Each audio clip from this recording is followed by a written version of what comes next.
With great power comes great responsibility. And with great game potential comes a lackluster product, apparently. Hey everyone, I'm RVRocks, and it is once again time for us to venture back into the ecosystem that is Marvel's Avengers.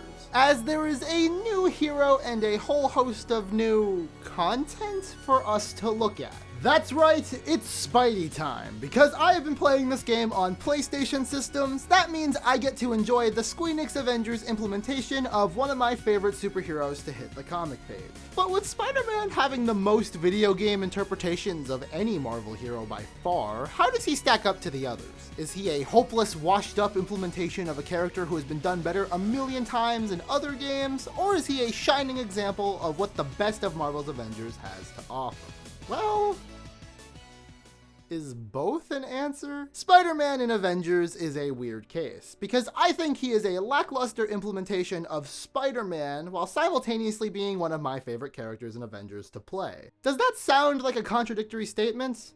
Well, it kind of is. Let's start off with where Spider-Man really excels, his gameplay / moveset. I feel like I'd be failing at my due diligence as a patron of the internet if I did not start off with the obvious. We've all seen this clip and judged it immediately, and I'm unhappy to report that, yeah, this animation kinda sucks. However, I do think there are two factors that play into why this sucks so bad. For one, the default Spider-Man in this game looks so weird. To anyone who is looking to play through this DLC, I highly recommend switching outfits as soon as possible because it really just makes everything look so much better. But secondly, and arguably more importantly, this is just a weakness of the Avengers gameplay system. One of the main facets of Avengers, something that I've come to really like about it, is that every character is kind of a jack of all trades. Everyone has a support ability, an attack ability, and a ranged attack. And while I like the idea in concept of Spider-Man using his web shooters for a ranged attack, seeing him run and gun shooting a million times and then reloading his web shooters is just so weird in concept that whatever sense it may have made in gameplay gets lost in that weirdness. But anyways, with that elephant out of the room, how does it feel when you first start playing our newest hero? Does it make you feel like Spider-Man? Well, immediately to anyone who has played Spider-Man PS4, this character will feel familiar. Obviously, Insomniac's magnum opus has more time and effort put into making everything feel and look much better as one cohesive piece, but I was actually delightfully surprised by how similar the characters were implemented in two completely different gameplay environments. Everything from the small stuff, like a boost from jumping with a web zip and performing a perfect dodge webbing up an enemy, to even the larger things like hitting the triangle button bringing you straight to an enemy to continue the pummeling, is more or less copied from Spider-Man PS4. As someone who has 100%ed both Spider-Man games on the hardest difficulty, I instantly felt myself getting some of my muscle memory from adventures past. And while there is definitely a larger conversation to be had about a game copying a more successful game's mechanics, in the case of Spider-Man PS4, a universally beloved game being copied into Avengers, a universally loathed game, the familiarity is nice. With Spider-Man's intrinsic ability basically being one-to-one with the whole beat up guys good enough without getting hit to fill up a meter and do a takedown, his support ability, the spider drone, being pretty close to how it works in the PS4 game, and you guessed it, his assault ability, the web bomb, working basically the exact same as how it does in Spider-Man PS4. I find myself having a hard time complaining about Spider-Man's core mechanics because at the end of the day, they're the same ones that I love in the other games. And certain enhancements, like the addition of being able to power up the spider drone or all the fun webs Peter-Man can shoot, make up for the natural Avengers jankiness that you kind of have to expect from this game. Complaints do come in two key areas of Spider-Man's moveset though. Firstly, his ultimate ability is very uninspired. I mean, we're working with Spider-Man here. You can't come up with something cooler than a really big ball of webs and then enhancing your damage. And the fact that in the specialization that I chose, he wraps his hands and feet in webs afterwards. But like, this is some Green Lantern shit, not Spider-Man. Maybe it's because there's some exclusivity deal with the character in Spider-Man 2, but I fully expected Peter's big power-up to be the Venom symbiote. Or hell, if you're gonna just take abilities from Spider-Man PS4, why not use the Iron Spider arms? It feels like a huge missed opportunity with the character. And secondly, you know I was gonna mention it somewhere, the web swinging. but I'm not gonna complain for the same reasons as everyone else. My main complaint here is that if you're gonna do the sky swinging, then make the webs actually go to the sky. I couldn't care less about how the swinging doesn't actually attach to buildings if it wasn't for this immersion breaking right here. I've seen people all over the internet complain about how the swinging in this game is bad, but honestly, for Avengers, it's about as good as it's gonna get. Mission-based objectives versus an open world. That's just how it is. My bigger complaint here is that there was clearly some love and attention put into Spidey's movement that other characters weren't afforded, like jumping out of swings or the ability to chain web swings together. Like, call me crazy, but I don't really mind if Miss Marvel or Black Widow can swing alongside Spider-Man because he has the best movement in the game right now, and it would just spice up the game for me.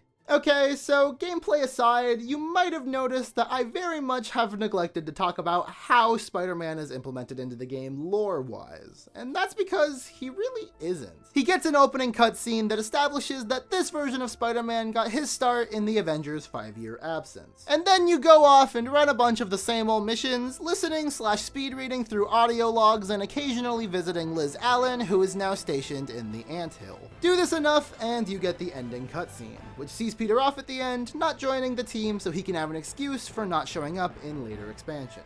And aside from the obvious issues with making it an audio log only story for the most part, which let's be clear, I hate audio logs in any game that isn't BioShock, his appearance in the story lacks true weight. And the entire time, the story seemed to be building to this big moment where Peter revealed his identity to the Avengers, only for him to just go back to New York. There's leaked voice lines of them saying Peter Parker. When in the pipeline was this changed? I hate this linear through-line story with no real villains. Spider-Man's PlayStation exclusivity makes him feel like one of those 2000s TV show crossovers where at the end they shake hands and promise to help each other out if they ever see each other again. But we all know they never will. The unavoidable truth is making Spider-Man exclusive to the PlayStation atmosphere does more harm than good on all fronts. Xbox and PC players, which need I mention there will probably be more of now thanks to Game Pass, get to deal with one less character that the other platforms have. And PlayStation users like myself get to deal with a subpar implementation of a beloved character who has 2 phenomenal games right there! And the fact that his story ends with him not really doing anything of real substance makes me so angry. Honestly, I love Spider-Man. Like many people my age, he is one of my favorite heroes, and his mythos and villains are much richer than many other corners of the Marvel Universe.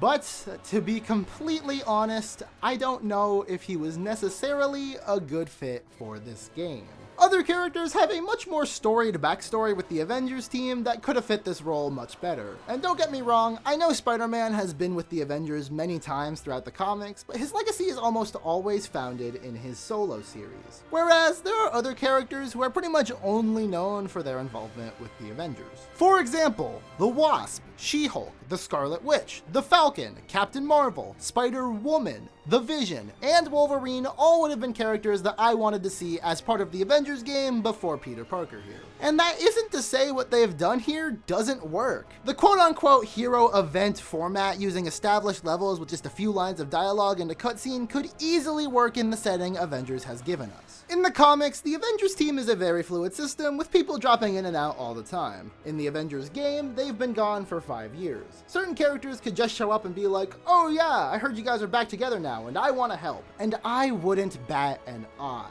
That being said, Spider-Man is not one of those characters, and while I guess I'm glad that Sony stepped in and gave us some Spider-Man content over the original plan of no Spider-Man at all, the inclusion rings hollow with the delivery of its story content. Marvel's Avengers is a game that I have always praised story first. The journey that Kamala Khan goes through in the original game is something that I will always praise and will probably remain the definitive adaptation of this character's arc going forward. But with that being said, Spider-Man is a character who is universally beloved. There is a reason why he has more movies than anyone else and why Sony is trying to make their weird side Spider-Verse work. He is by far the most beloved superhero Marvel has, and helping their case, probably the most profitable one. So is a lame adaptation that misses several key features every other character in this game has worth it? I think there's something wrong with your Spider-Man implementation if Hawkeye gets more content and character development than Spider-Man.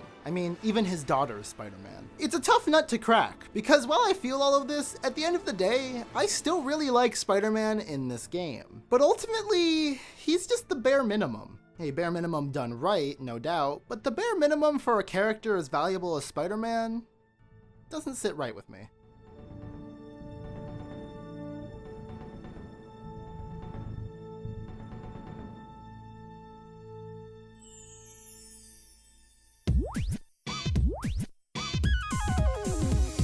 But if my content sits right with you, then why don't you subscribe to RVRocks and ring the bell, like this video, and comment your thoughts on Spider-Man in Marvel's Avengers. This game's content is definitely all over the place, but if you need a safe space to critique or praise anything, you're always welcome either here in my comments or on Twitter at RVRocks. But before you do any of that, I have been RVRocks, and thank you so much for watching. See ya!